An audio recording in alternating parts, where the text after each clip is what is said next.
Welcome to Meet the Author, where you can join in on insightful conversations with best-selling and award-winning indie published authors. Your hosts today are Rob and Joan, who themselves are indie published authors, book publicists, and paranormal investigators with Tampa Bay Spirits, based in Tampa Bay, Florida. Thanks for dropping by.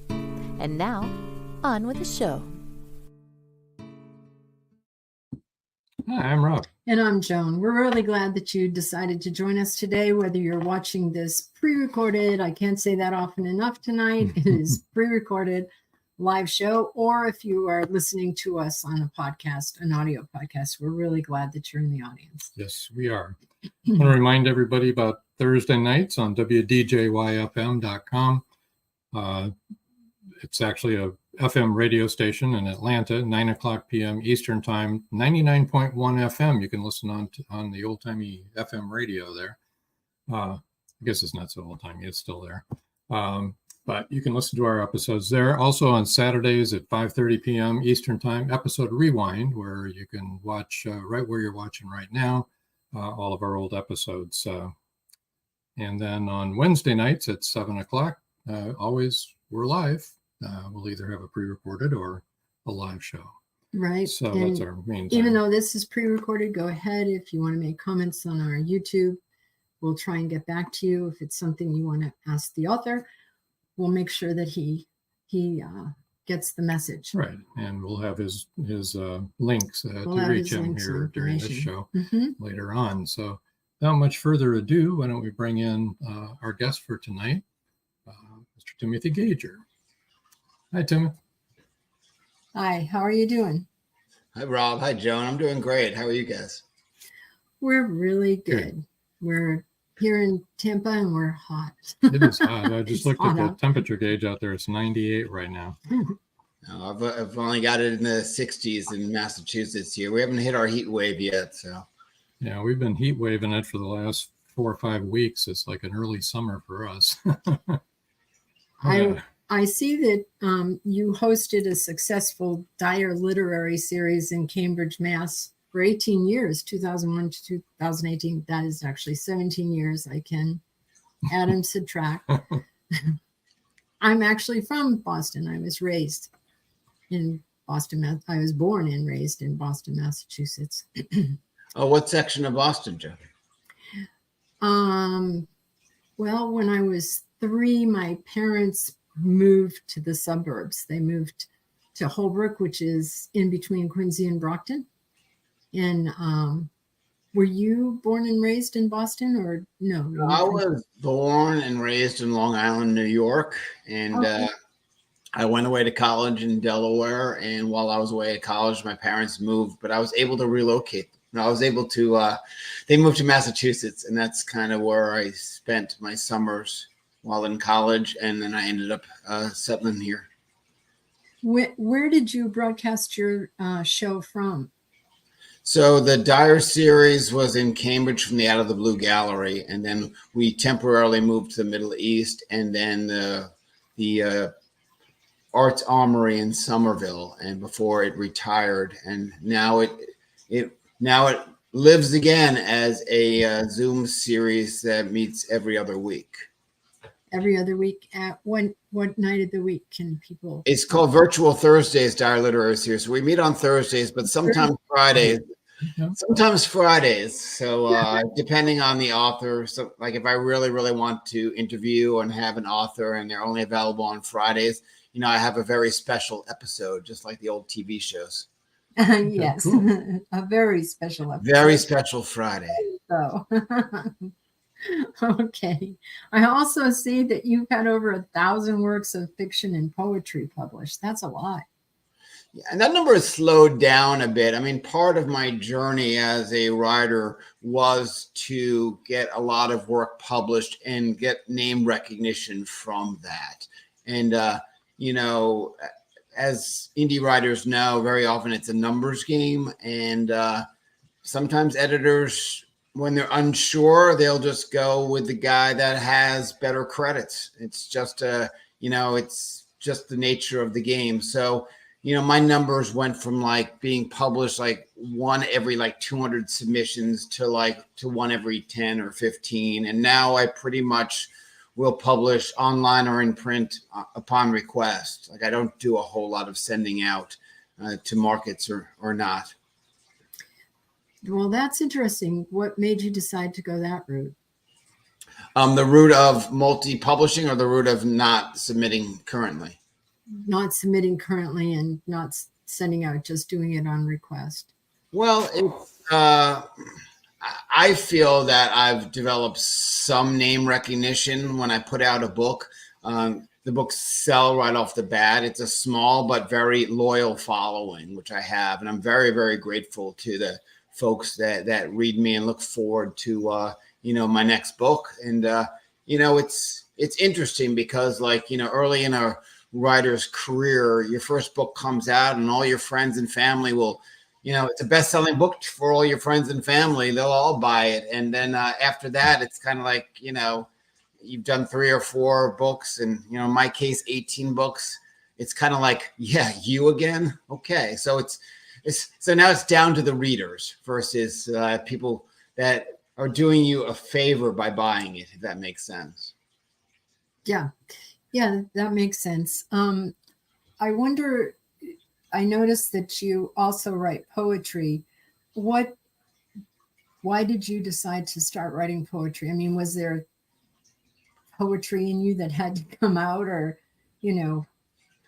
I wrote poetry when my children were born because I was writing longer works of fiction, like longer short stories. Back in the days when short stories were like over 2,000 words, that was kind of the genre I was writing in. And then I just found that I got too interrupted by my children.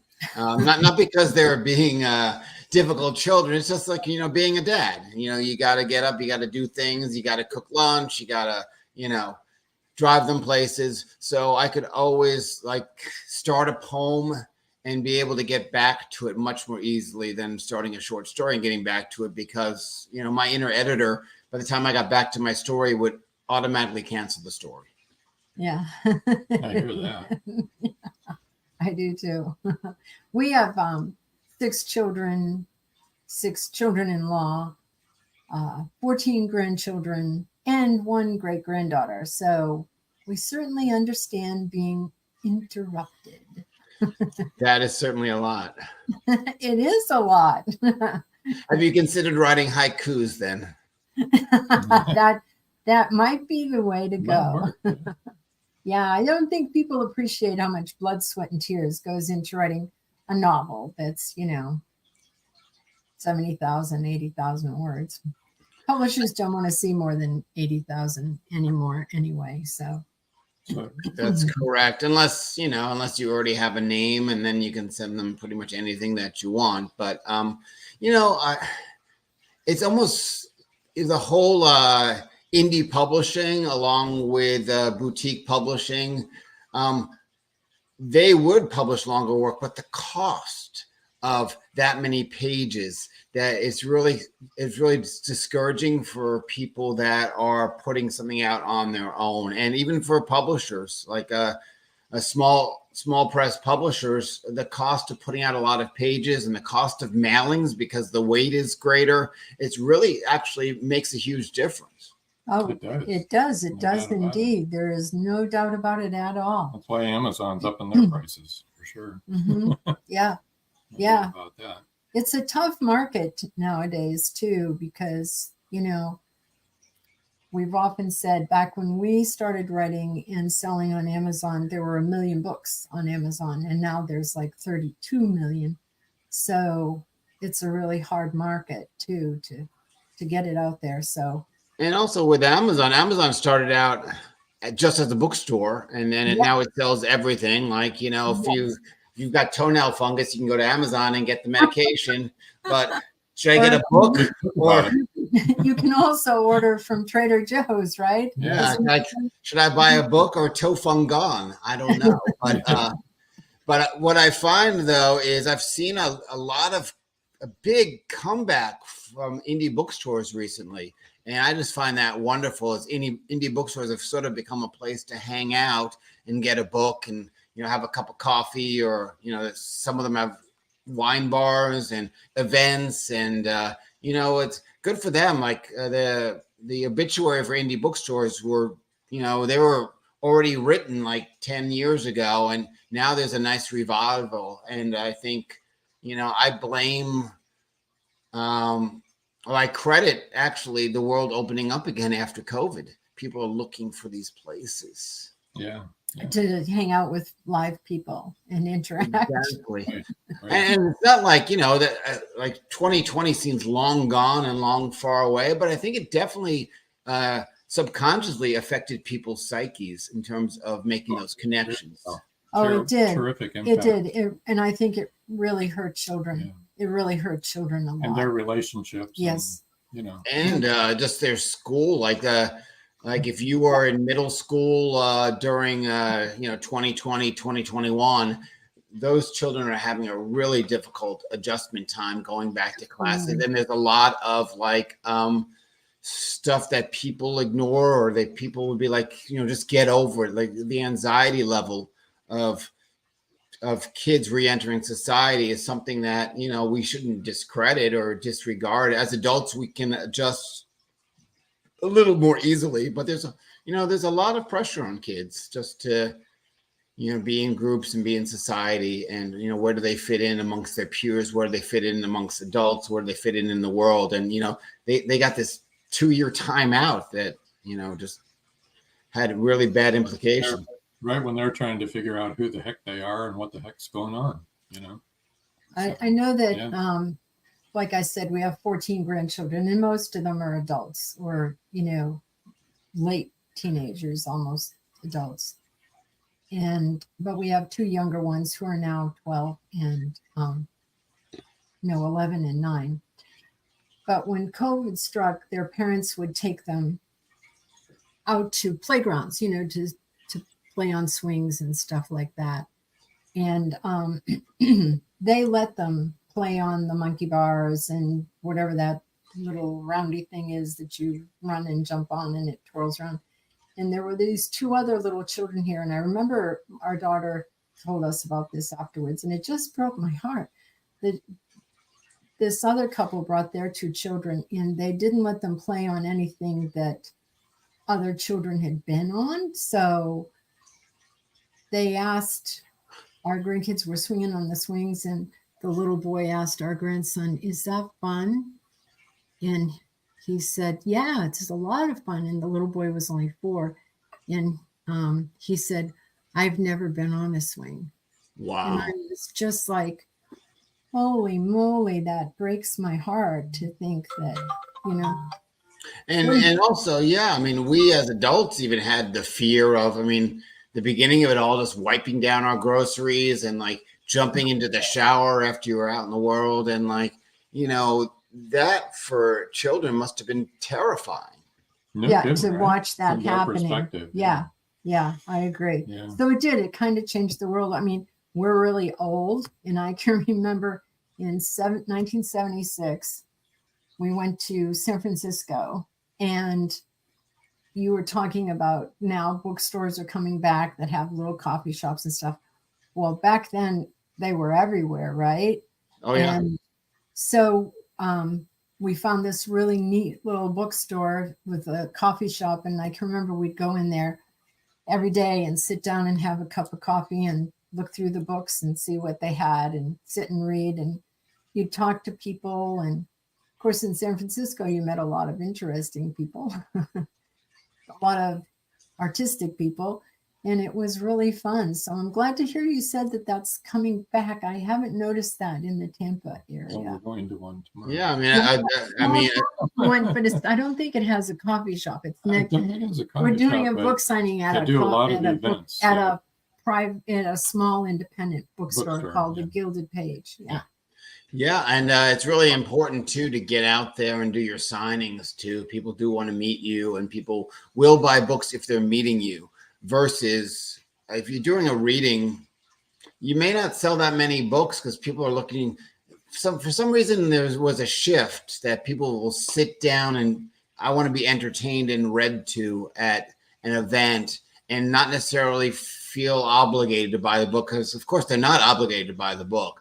But when you're doing a meet and greet or a signing, people are there to buy the book, which is much different than being there to be read to. Yeah. Right. That's true. And actually, that's why we started this podcast, was because we wanted people to get to know authors as a person. Right. Get to meet you and know what you're like. Which brings me to another question. Yeah, we have. Well, there should be a part 2 podcast of I don't want to know this guy anymore. Like, like after you met me for a little bit, like, well, they can just pissed you off. I don't want to know you anymore. Put their finger. And they can exit. They don't have to stay watching. They can go, enough of this. We actually had one person comment. We do that little 30-minute countdown before the show starts, which is the station has us do that. And this person commented, well, that's 30 seconds of my life I'll never get back. I won't watch the rest of the show. And I was like, okay. The whole reason we have that's there is because people are always late. And the station said you start the show early, right on time, and people are not going to get the whole show. I know that person could have been at paint night for those 30 seconds. Yeah, exactly. It made me laugh. It really. Hold on, let me start a roast. Damn it, I gotta wait 30 seconds. I thought it was pretty funny. Well, you know what? People can take umbrage toward anything and make it into this great big. I mean, welcome to America 2024. Make it into this great big thing. When the bottom line is, you know what? Just let other people do their thing and be happy. I'm like, aren't you like? Isn't there some sort of like feeling like when your loved ones are happy or people in your life are happy, like just to be able to extend that to the rest of the world would be really, really like something. Right. Well, you don't even have to label it. You don't have to label like into any title, whether it's race, gender, et cetera, et cetera. How about just happiness? Happiness is a good thing. Yeah, it is a good thing. I think that on social media, you get a skewed view of who people really are, because so many people feel comfortable to be really nasty on social media they can hide. Yeah, nobody really knows who they are. But a friend of mine from Indiana called me today, and she was saying that they have a little like neighborhood thing where they talk about what's going on in the neighborhood, and whenever somebody has a need and they put it on there, she said the outcome, the people pouring out help for those people, she said, is amazing. It really makes you feel good. And I think maybe if we heard more of stories like that, we'd feel better. Yeah, and stories about that face to face is really important, because anything like that shows up on the internet, people think, oh, scam. I'm being scammed. People are asking for help or for money. And it's become really, really jaded and twisted. Right. Yeah. But when it's your neighborhood thing, then, more often than not, you know who those people are. Exactly. And And that's we so want to help them. Speaking of asking for money, it's time for our first commercial break. So our sponsors are going to ask for money. But anyway, hang on we just a actually minute. ask for money. Yes. Support your sponsor. There you go. Yes. Hang on just Could they support us? a couple of minutes and we'll be right back. Don't go away, folks. Yeah.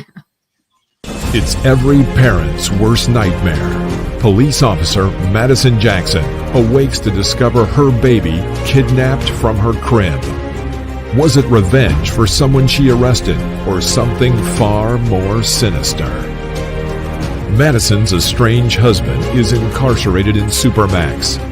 As the second in command of a deadly Mexican cartel, did he issue the order to abduct their daughter?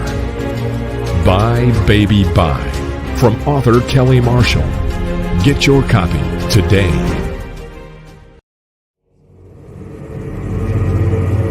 Many secrets are hidden within the darkness of the jungle.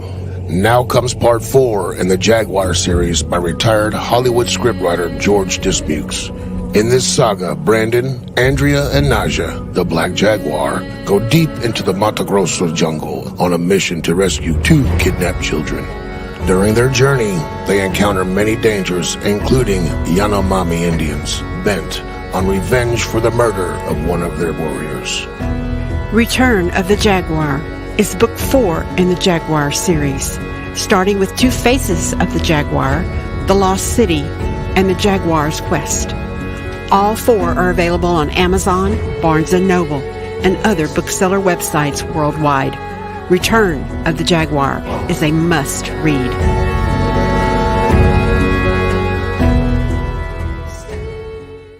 The clock is ticking. Can Gracie uncover the truth? Philip Pliant is the wealthy opportunist plastics dealer and CEO of Pliant Industries. He's also a master thief, creating a pervasive threat to the manufacturing infrastructure in the Caribbean islands markets. With the cartel as his stealth client, the naive city leaders have been seduced, enabling the production of more than 3-dimensional building materials. The expected profits are monstrous. Is the art group, now led by Gracie and the family heirs, strong enough to win against this predator? Can JJ's cats act on the root cause analysis in time? Will Gracie be able to squash Pliant and the cartels? Gracie never considered their lives would hang in the balance. The clock is ticking. 5, 4, 3.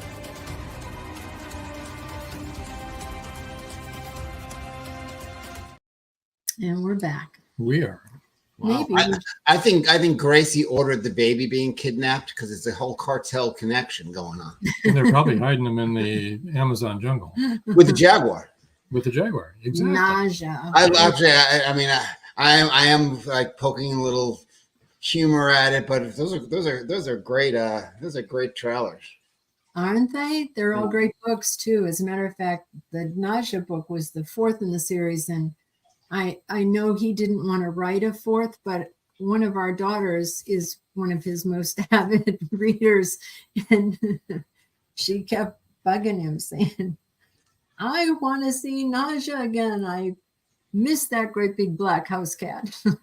That's when you know that you've done something right, when people miss your characters. I know when I finish a book, I miss my own characters. Yes. Right. Yes. And like I have a regular editor, and I just have finished another novel manuscript, and like she messaged me saying, I'm done with the editing process. I'm gonna miss this book. And it's kind of like, okay, I've done something okay.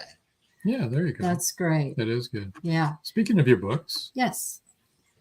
Would you like to talk about Joe the Salamander? Joe the Salamander. Joe the Salamander got a lot of momentum, and I really enjoyed writing it. I was able to have an ASD, autism spectrum protagonist and present it in a way that was realistic and very empathetic at the same time. And, with the whole talk about cultural assimilation and not being able to write characters that are not yourself.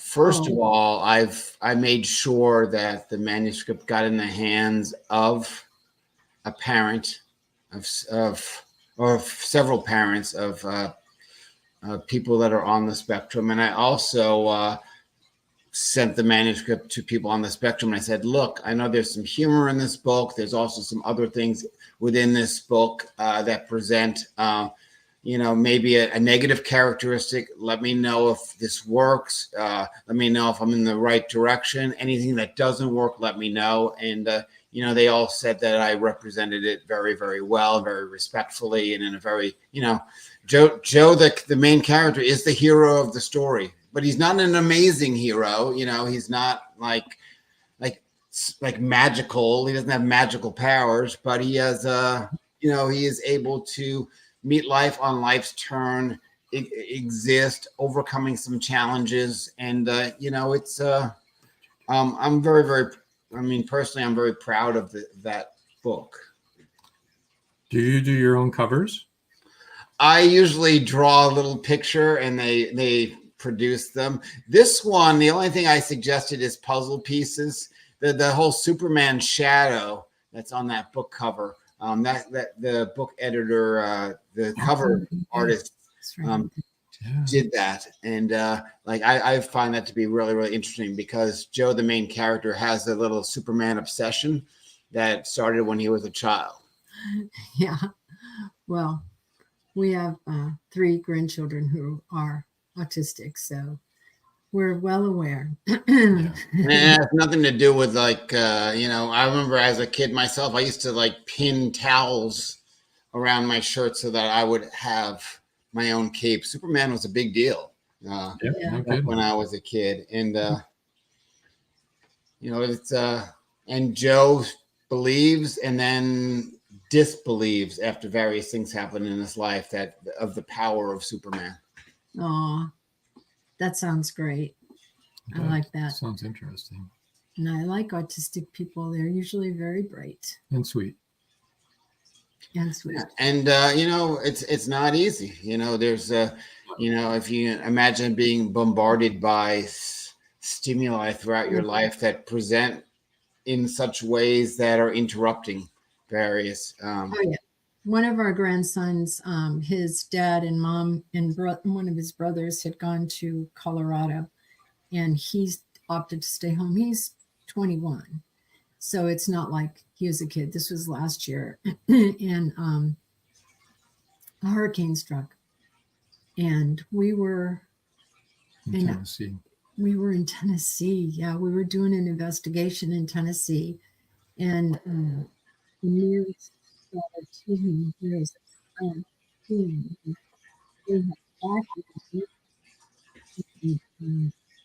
what had happened in some countries in the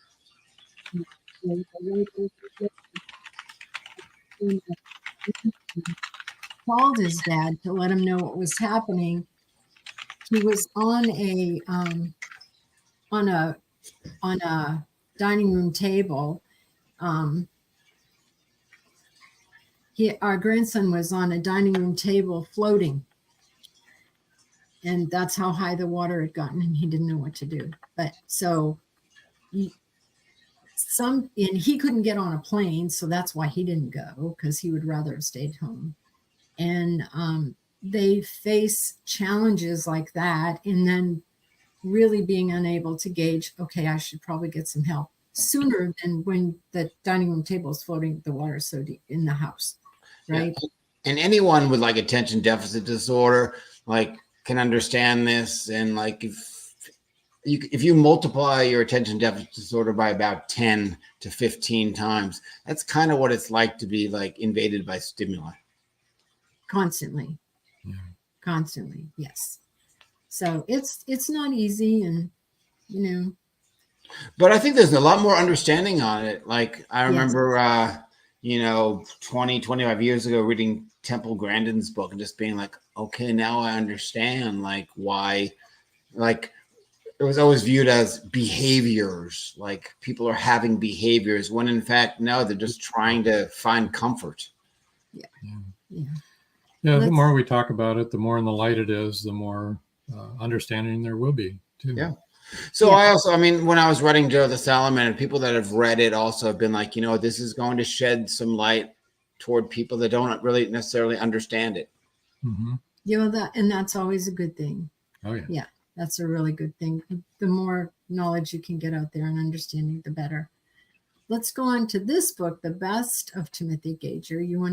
It's poems, essays, and stories written between 2002 and 2022. Yeah, this is, I'm just really humbled by this project. It was an idea of my publisher for years. Many of my books were published by Big Table Publications, and that's Robin Stratton. And, she did a best of for Doug Holder, a poet here in Massachusetts. And then, she said, why don't you do a best of? And, I had to she picked out some various work within those 20 years. And then I had my say, I said, not this one, how about this one? And we went back and forth and developed it. Then I said, you know what? While we were doing this, I have written some new flash fictions and poetry. Can I add to the manuscript as, so it'd be a totally new section, totally new book. And so the beginning of Best of has about 150 pages of new material, which is really nice. And it's so hard when you work with a publisher that they actually listen to your suggestions and, 100%. And that's why I love working with Robin, because I'll listen to Robin's suggestions and she'll listen to mine. And it really feels like a partnership versus, something that's constricting. And so the Best of came out a year ago. That cover was Sheila Smallwood, who, is an award-winning cover designer. And, that's it's just really, really nice to have something like that. And of course, in my mind, the follow-up would be second best. The second best of Timothy Gager, which is because I love in my writing, I love double, especially in poetry. I love double meanings. So that's just about well, I like this quote. Timothy Gager is a genius of the quotidian. Now that was from Robert Olin Butler, a Pulitzer Prize winning author. So that's pretty cool. Nice to get that endorsement, right? Yes. I really like the titles of all your books are very clever. Yeah. And part of, making contacts is so important, not just for sales. If I make contacts of 5,000 new people, some of them will buy the book, just making contacts in the author community and in the writing community. So in general, big name authors will just say no to a blurb, not because they don't want a blurb, it's just they don't have time with the number of people. So the contacts that I've made in my life, I'm able to approach people and get really nice and generous blurbs from them. Yeah. And really we found authors are some of the most generous people and really want to help other people along. Yeah. I mean, I grew up in the world of just being a real fan of athletics and professional athletes. You really can't approach them. You can't email them. You can't do anything. And like when I started my series, the Dyer series, I would email these people that are, they're the stars of their sport, the stars of the writing world. And they would email me back and I'd be like, wow, I'm in a whole new world here.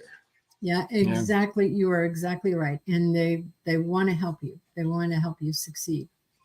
So he had my favorite author's daughter who has taken over his series. They're both, her father and herself, are New York Times bestseller. And he wrote her and said, would you like to be on our show? And she said, oh, I would love it. Didn't tell me, surprised me. Everybody said, oh, Joan is going to be such a fangirl. I said, yeah, you betcha. But that's really something. And also, if you have an important issue or an important memoir or an important nonfiction book, I'm working on a novel that has to do with the gun issue, and I'm I'm seeking blurbs for it. The book's not going to be out for a little bit, but I've got to tread lightly. The people that I would like to blurb this book have been affected by guns and gun violence. So the approach to that and the ask there is an entirely different ask. Yeah, you have to really be sensitive, right? For real. That sounds like a really important book too. And that's going to be called Shadows of the Scene. And that's what it's going to be. As of right now, that's the title of it. That's the working title. The original title was The Shooter, the first original title. And when I took a look at, as you this things, I wonder if there are other books, and there are so many other books called that. So I thought Shadows in the Scene kind of covered what I was reaching for. And, I think that it's, for now, it's a good working title. Who knows? I might run into a publisher that will say, no, we want to call it something else. And then, we'll have that conversation. I really like the title of this book. If you want to talk about it, it'd be great. It's called Every Day There Is Something About Elephants. And for those of you that are on the audio, that's written in red across a photograph of an elephant. So, and if you the elephant goes through the spine, and the back of the book is the elephant's tail. Good. Oh, that's cool. And that's actually, the title was taken from a piece of flash fiction that I had written, and that book is all flash fiction. It's like 184 stories ranging from 1 page to 5 or 6 pages. And, that was a very interesting book to put out. Nearly every story, but 5 of them was published. So previously, so I was able to kind of pull together and a lot of the work that was, we talked earlier about over 1,000 works published. I was able to kind of put together something out of that grouping. And, and the funny thing is the title of that is another, Every Day There's Something About that flash fiction piece appeared in Smoke Long Quarterly, I think in 2012. And that is also a gun-themed story. Is it gun-themed about hunting, or is it about... No, it has to do with somebody that goes back to their job and with a death wish for everybody. And I paralleled that part of the story with elephants and how elephants think, and who elephants are as animals. And there was a lot of back and forth within those 2 or 3 pages. Interesting. Yeah, it is. And then there's Grand Slams, which you said you really loved sports growing up, and there was no way to get in touch with them. But this is a coming of age. So Grand Slams is based. It's a fictitious book. It's a novel, and it just came out on audiobook. So a lot of my older books are now coming out in audiobook form. So that was released I believe like 10 days ago. And it has some really, really great, Shannon McDermott produced it. She did some of the audio, and she had some of her friends in New York that were actors read some of the other roles within the book. So it's a really fun book to hear. And the book is pretty much my life working at a Denny's in the summer. A Denny's restaurant in Lexington, Massachusetts. Slam. So the restaurant's name is Grand Slams because I couldn't use Denny's. Right. And, well, probably not. And the Grand Slam breakfast, which I couldn't use either specifically. In the book, I call it the double home run breakfast. And one of the characters is kind of like, that makes no sense. You really can't have a double home run. What is that anyway, right? But yeah, there were so many. That book was really fun to write because the characters were all based on the characters. If you ever worked at a restaurant job, you work with some real characters. So they were pretty much true to who they were. And people that have read this book or listened to this book said, you know what, like I I believe it, but it's really, really out there. I said, yeah, the people I worked with were really, really out there. Out there.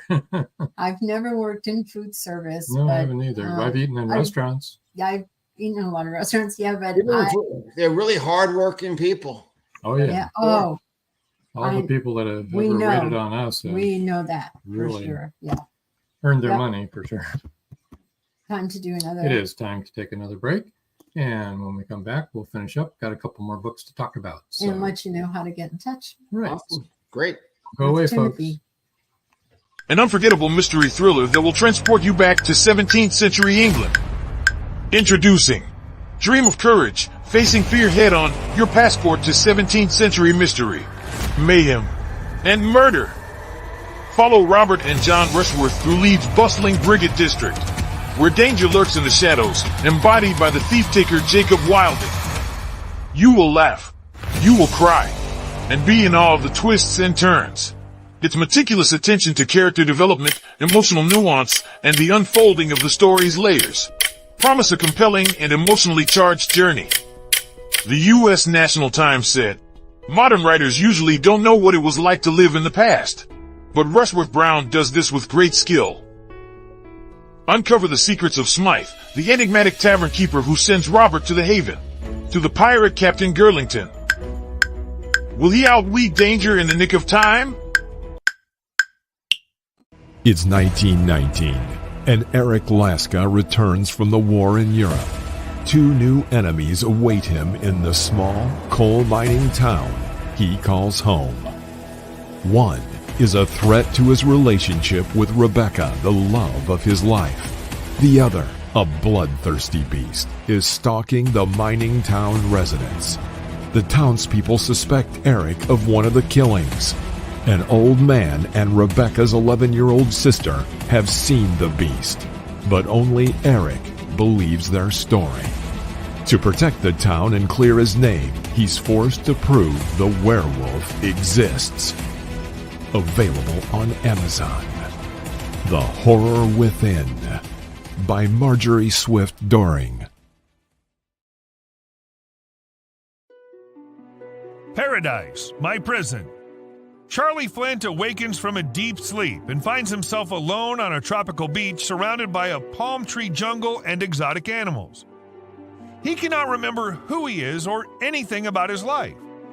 First, he must find food and build shelter and protect himself from hidden dangers. As his memory gradually returns, it reveals what a very flawed person he is. A man who made too many mistakes, made too many enemies. The implications of the truth are staggering. How did Charlie get there? And will he save himself? Paradise, My Prison is the riveting new suspense thriller from retired Hollywood scriptwriter George Dismukes. Paradise, My Prison by George Dismukes is available in jacketed hardcover, softcover, and all ebook formats worldwide.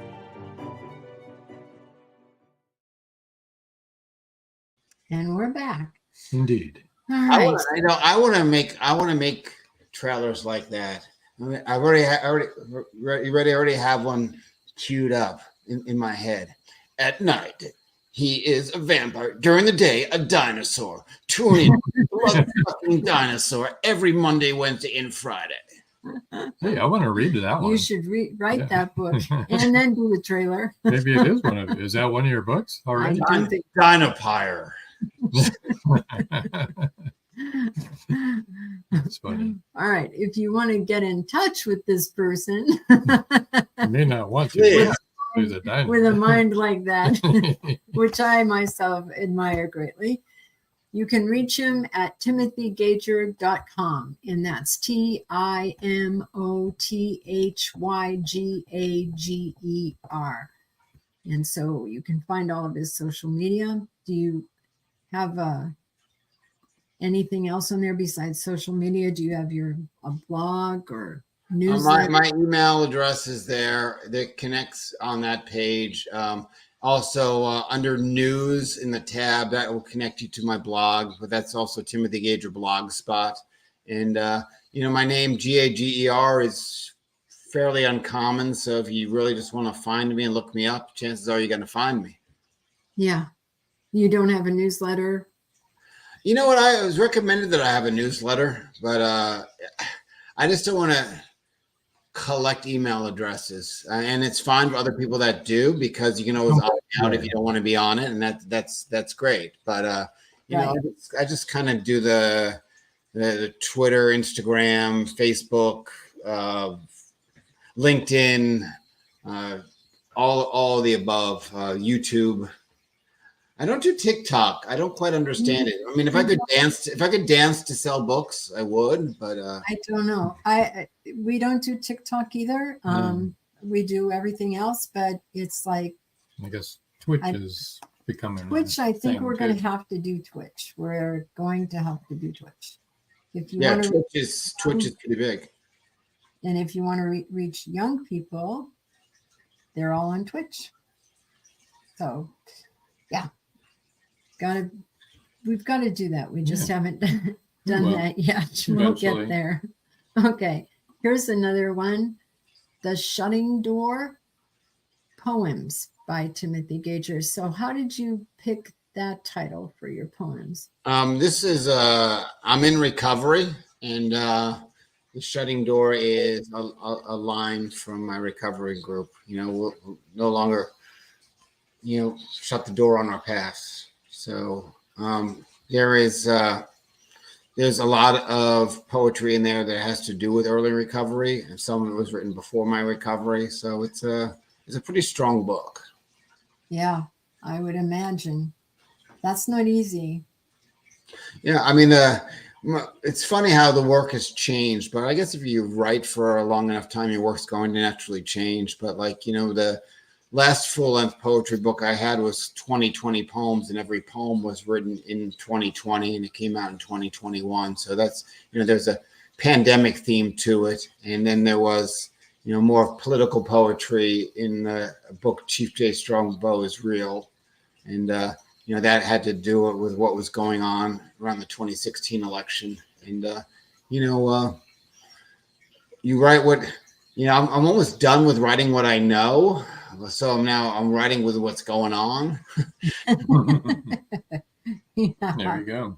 Well, when you get to be our age, you realize you really don't know a whole lot. So A lot less than you thought you did. yes, don't write about what we know. Well, you catch yourself like, you know, oh, this is going to be the same old poem or the same old. So I've been doing a lot of poems coming from prompts. So it'll kind of take me away from, you know, my standard comfort poem. Well, I don't think I could write a poem. I mean, I had to write a poem in school, but they weren't any good. But poetry is such a great tool for your toolbox for your other works of fiction or nonfiction, just to be able to get in that mindset of saying things in a different way, a unique way, a creative way. Really kind of helps out when you're developing like metaphors through like longer pieces of work and or even anything. Yeah. Yeah, it's very important for me. It became it definitely amped up my other poetry, amped up my other writing. That's interesting. Another thing I've never tackled, and I love reading it, is science fiction. I love it. I mean, I've been reading science fiction for many, many years, and I really love it, but it overwhelms me, the idea of creating a world that I have to create that would be believable. Well, I mean, especially, I mean, you work within the paranormal. Like, it's not a bad job. That's real, though. But real to other people. But you can spin, right? You can spin off it. Do you? One of my favorite shows is Resident Alien, which is. Oh, it's hilarious. Yeah, I mean, it has to be one of the funniest shows ever. We love it. It's very well done. It is, and he's a great actor. I love him. He's great. And which one, the alien or the guy? The alien is the sheriff. Sheriff's pretty good, but like, the alien. He is. It kind of reminds me of almost like a cross, like old Alan Seuss, Paul Lynde, like just the old school ability to deliver a line. He's great. He's really great. And then, oh my gosh, what's his name? Sorry, senior citizen moment. The guy who was on Castle, what that actor, and he was on so many shows that I liked. Can't remember his name. Anyway, he was the voice of the octopus. Oh wow! Who was then the another alien that this alien knew, but he was an octopus, which, you know, a lot of people say that octopuses are aliens. They are not from this planet, that they are aliens. That's a going theory. So just full of clever little things like that in that show. Yeah, it's good. It's well written, I think. And it's great to find a well-written show. And it's well played too. It's like, okay, we're good. And further Fenway fiction. Nathan Fillion. Nathan Fillion was the voice of the octopus. And that when I heard his voice, I was like, oh my gosh, that's hilarious that they got him to do that. Further Fenway fiction. You want to tell us a little bit about that? This one isn't my book, but it is. I appear in it. It is Adam Patcher was the editor, and he put together a bunch of people that wrote fictitious stories about the Red Sox in Fenway Park. So I contributed to it. Well, you live near Fenway. I do. I haven't been as much as I used to. I find the experience to be much less overwhelming than it was. I find it very underwhelming what they've done to the ballpark, what they've done to the team. It's very physically uncomfortable to sit in that ballpark now. Ooh. Really? Yeah, the seats are about as close together as Spirit Airlines. Like your knee. Oh my gosh! So sitting, and like I wasn't even in the cheap seats, just sitting there. I mean, I'm tall. I'm 6'2", so it was not a really comfortable experience. Right. Even though Rob's a retired air traffic controller, we never fly anywhere because of that. Well, amongst other things. I know too many stories. We know too much, but also don't like those uncomfortable seats at all, and your knees being in your chin, and then the person in front of you deciding to lay back. And just like anything else in society, try to milk as much money as you can and not really think about humanity. Exactly. That's so true. Very true. I have to ask you a question before we have to end the show, because I know our audience and I know they want to know this. And I hope you know these terms because we didn't talk to you about it beforehand. Do you know what the difference is between a pantser and a plotter in writing? Ever heard those terms? Pantser and plotter? Yeah. One lays out everything by form and by script and plots it all out and fills it in. And a pantser just kind of flies by the seat from the head. Yep. Would you be a pantser or a plotter, or like a hybrid of the two? I'd say a hybrid. If I'm working on a novel, I generally think of theme. I'm generally starting as a pantser, but when I'm about a quarter or halfway through the first rough draft, I'd better know how it's going to end so I can head in that direction. So I will plot toward that. I'll also kind of plot based on sections and points of view in advance. Like for Shadows in the Seam, I was like 3 main characters. Do I want separate sections? Do I want to go back and forth? But in terms of the plot and the arc and the narrative, very often it's going to present itself. And then after the fact, after I think I'm done or I'm in the middle of it, I need to beef up a certain area or something strikes me and I need to go back and fill in that. Yeah, I will do that. So I would say the beginning of the project, I'm 80% pantser, and by the end of it, I'm 100% plotted. It's funny, the last book that we wrote, we usually know where we want to start and where we want to end. You know, what we kind of know where we're going, but then that changes when we write. You know, all the time, because the characters seem to have a mind of their own and exactly. Go this way. And the last book that we wrote, I had just finished writing a part, and he was busy writing another part. We were sitting at separate tables, and I said to him, listen to this and tell me what you think about this. And he said, I think you just wrote the end of the story. And we had wanted to write another like 15,000 words. Mm-hmm. And we were like, you know what? I think that is the end of the story. And so that is how we ended the story. And then we did an epilogue to tie up all the loose ends that we planned on writing about. Yeah, I mean, the impact was there, you know, that's like boom, done. and you have to allow that. You have to allow the book to kind of have a mind of its own, because then you're going to stifle something. Like in Shadows in the Seam, one of my characters died, and I didn't plan on having them die, but they died. And then I planned on it being a random act, but then it turned out to be in the hands of another one of the characters, because it just makes more sense that way. And that was totally unplanned. Yeah. It's really interesting to me how real our characters can be to us, the writer, right? That's definitely. you know them and they're real, and you know the way they think. It's really it's an intimate thing. Yeah, and you end up, when the book ends, you end up missing them when you're done writing it. And then, you know, my thought process is always like, God, I'm going to miss these guys. Oh, I can write a sequel. Then no, I'm not going to write a sequel. But that's sort of the way my mind goes. Well, it looks like we're out of time. Oh my goodness. Oh, that's goodbye. Yeah. Thanks, guys. Thank you very much for joining us. This has really been fun. Your books look fascinating. Yeah.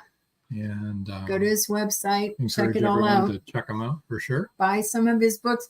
Leave a review, please. Yes. Everyone, please review. I'm going to move you over to the side if I can figure out how to push you over there. There you go. I did. Oh, sorry. Forgot. Sorry.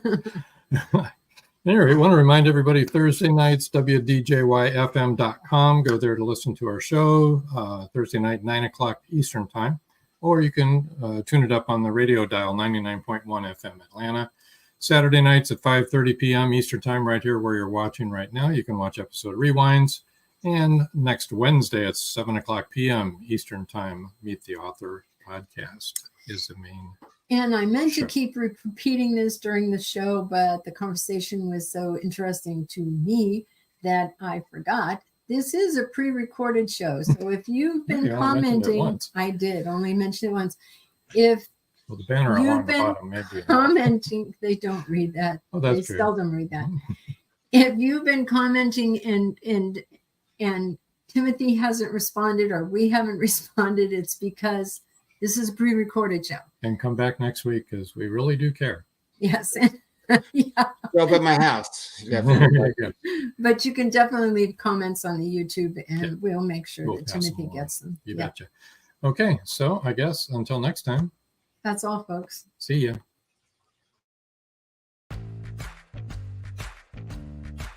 Live every Wednesday, your Voice of Indie hosts Beam Weeks and Stephen Gees welcome authors, musicians, publishing industry pros, artists, and assorted creative guests for an exciting interactive hour.